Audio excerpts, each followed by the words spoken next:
हो गया खरी हो हमर यार मनावा तो एक बेर बात कर लगे।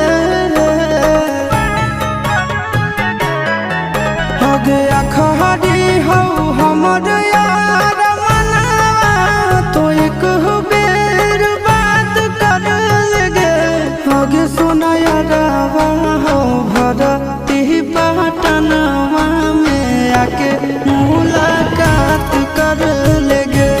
आगे सुना यारवा हो भरती पटनवा में आके मुलाकात कर लेगे। आगे चली जाइबौ छोड़ी के दुनिया विदाई अपने हाथ कर लेगे। आगे सोना यारवा हो भरती पटनवा